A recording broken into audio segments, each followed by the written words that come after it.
divvy it up however. But I'm wondering, like, if he ever had a relationship with any of the people over at Spotify, which is some good people over there, or does he even care to? Because not only does this affect you, but, he is a CEO of OVO Sound, and does this affect Smiley, which, I mean, not a lot of people listen to the Smiley nigga anyway, but I'm just saying. What's up, everybody? Welcome back to another episode. Please like the video and subscribe.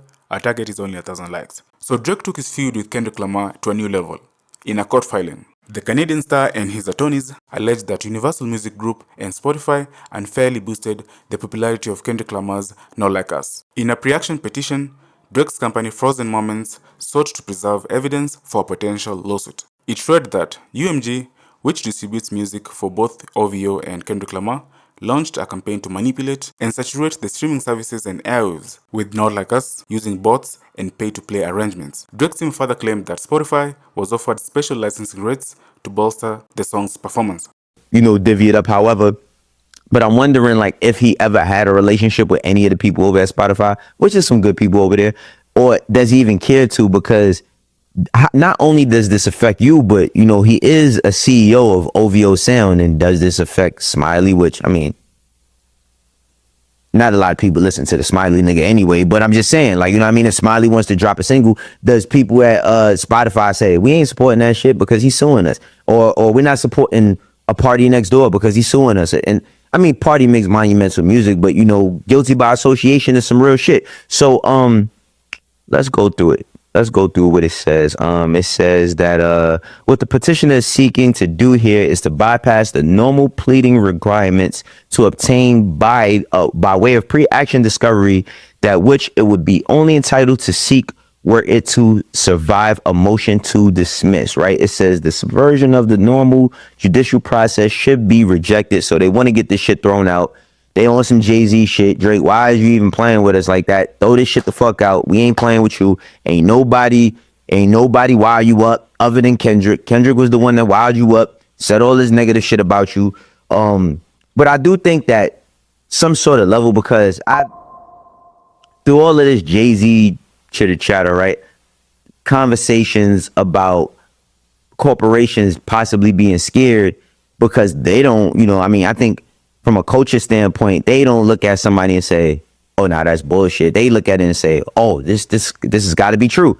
So I wonder if Drake has lost any deals, but I haven't seen him lose any deals. Like, he still has the Nike Nocta collab shit, which I always tell y'all, I think that they did him dirty with that. If Jordan brand should have doubled down when people was caring about the OVO Jordans and did all that Kentucky shit, all them Calipari 8s and Kentucky 14s, they should have put all that shit out. Them 4s, them black and red floors with the paint splatter. I wish I had those. Them shit's like 25,000. I would never get them. But they should have put those out. But he still has his deal. I don't think he has the Jordan deal, but he still has a deal with Nike. You know what I'm saying? They have the Air Force Ones that Lotto was a part of the campaign. Those is dropping. He still has stake. I know he always betting on shit. So I'm just curious to know, like, what this actually messed up for him, right? I'm pretty sure it did mess something up, because I don't think he'd be suing if he didn't feel like it messed some shit up for him.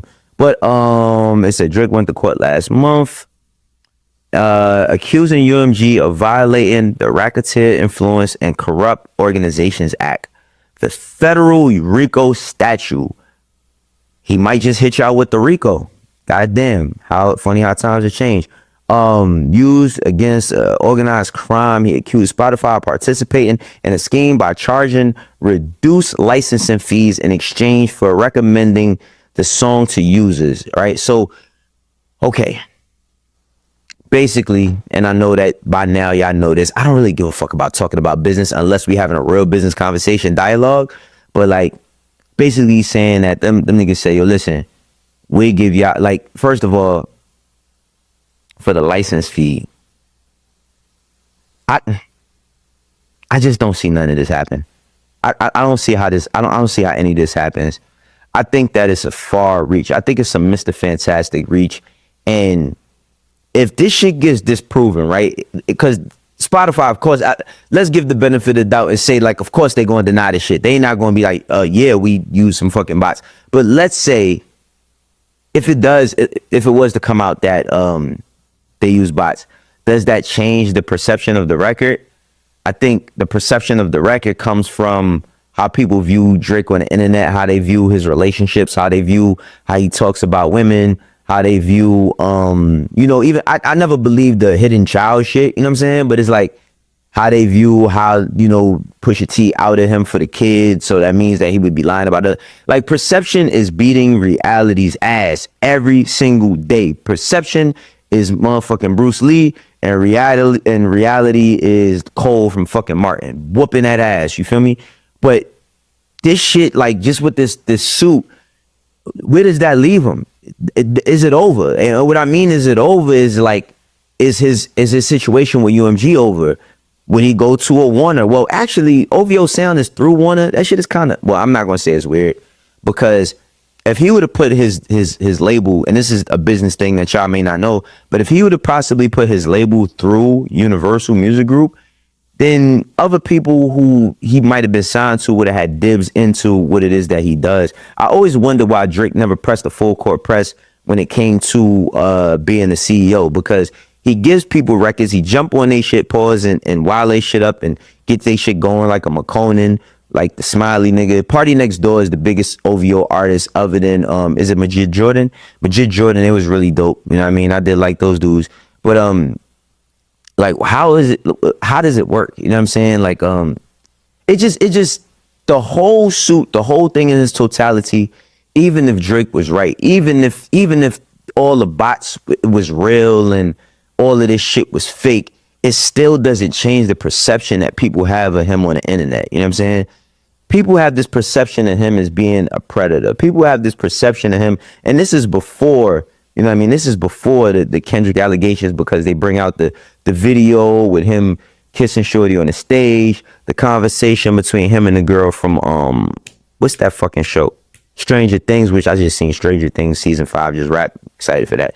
But, you know, they have all of these different perceptions, and it all boiled up. Then you got the video of the nigga playing with his dick, which I've never seen, never want to see. That's online. So it's like all of these things just tied into the net. And, you know, he said it on Taylor Made. You know what I mean? He told Kendrick to take that angle when it came to him. So he really got what he asked for. Got it because he asked for it. You know what I'm saying? And now that this shit is, you know, happening the way it is, the trajectory that's going in, I'm just very, very, very curious to see where, if any, if they were able to.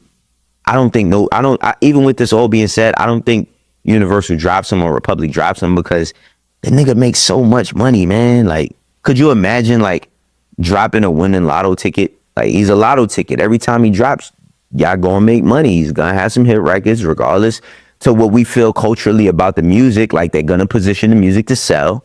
You know what I mean? They're gonna position the music to do well. He's gonna have his features, and he is Drake. He make fucking hits. But now, you know, I think that perception has changed everything about him.